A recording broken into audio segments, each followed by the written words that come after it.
ಮುಂದೆ ಬನ್ನಿ.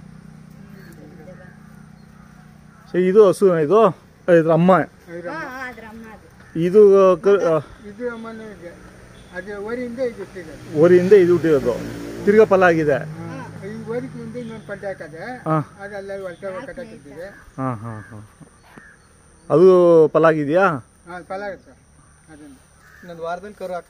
ವಾರದಲ್ಲಿ ಕರು ಹಾಕುತ್ತಾ? ಹಾಂ ಹಾಂ. ಇವಾಗ ಕೆಲಸಕ್ಕೆ ಈ ಹಸು ಎರಡು ಕಟ್ಕೊತೀರಾ? ಹಾಂ ಹಾಂ. ಇವಾಗ ಫಲ ಆಗಿರೋದು ಯಾವ್ದ್ರಲ್ಲಿ? ಇದು ಫಲ ಆಗಿದೆಯಲ್ಲ, ಬೇರೆ ಊರಿಗೆ ಬಿಟ್ಟಿರೋ? ನಿಮ್ಮೂರಲ್ಲಿ ಇನ್ನೊಂದು ಊರು ಇದೆ. ಹಾಂ, ಅದು ಯಾಕಂದ್ರೆ ತಾಯಿ ಬೇರೆಯವರು ಬಿಟ್ಟಿದ್ದೀರಾ? ಇವಾಗ ಪಡ್ಡೆಕ್ಕೆ ಅದೇ ಬಿಟ್ಟಿದ್ದೀನಿ, ಅಲ್ಲೇ ಬಿಟ್ಟಿದ್ದೀನಿ. ಇದನ್ನೇ ಬಿಟ್ಟಿದ್ದೀರಾ? ಅಕ್ಕ ಆಯ್ತಲ್ಲ?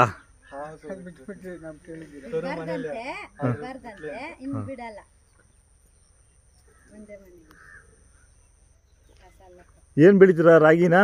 ರಾಗಿ ಎಲ್ಲ ತರಕಾರಿ ಎಲ್ಲ ಮಾಡ್ತೀವಿ, ತರಕಾರಿ ಎಲ್ಲ ಬೆಳಿತೀರಾ? ಟೊಮೆಟೊ, ಹೂವು ಎಲ್ಲ ಬೆಳಿತೀರಾ? ಹಾಂ ಹಾಂ ಹಾಂ. ಇದ್ರ ಮಗಳು ಹೇಳಿದ್ರಲ್ಲಿ ತುಂಬಲ್ಲ ಅಂತ, ಅದರಲ್ಲೂ ಕೆಲಸ ಮಾಡ್ತೀರಾ? ಕೆಲಸ ಕಟ್ಟಿಲ್ಲ. ಹಾಂ ಹಾಂ. ಹಾಲು ಎಷ್ಟು ಬರುತ್ತೆ ಅದರಲ್ಲಿ? ಅದು ಎಷ್ಟು ದಿನ ಆಯ್ತು ಕರು ಹಾಕಿ? 3 ತಿಂಗಳಾಗೈತಾ ಕರ? ಹೌದಾ? ಹೆಣ್ಗರನ ಇದು?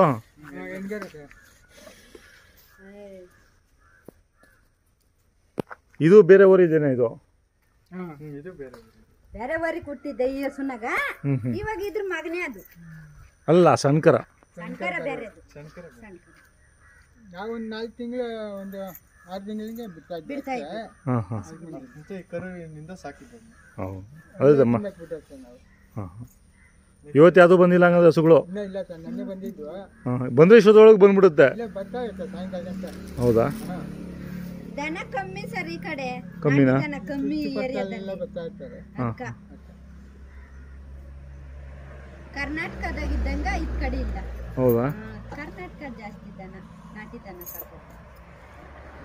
ಇವೆಲ್ಲ ಆ ಕಡೆಯಿಂದ ಬಂದಿರೋವೆಲ್ಲ ತಳಿ? ಕರ್ನಾಟಕದ ಏನ ಊರ ಹೆಸರು? ಮರಳವಾಡಿ ತಂದಿದ್ದೀರಾ? ಇಷ್ಟುದ್ದ ಕರುನಾಗಿಸ್ಕೊ ಬಂದಿದ್ದೀವಿ. ಆಯ್ತು ಸರ್, ಧನ್ಯವಾದಗಳು.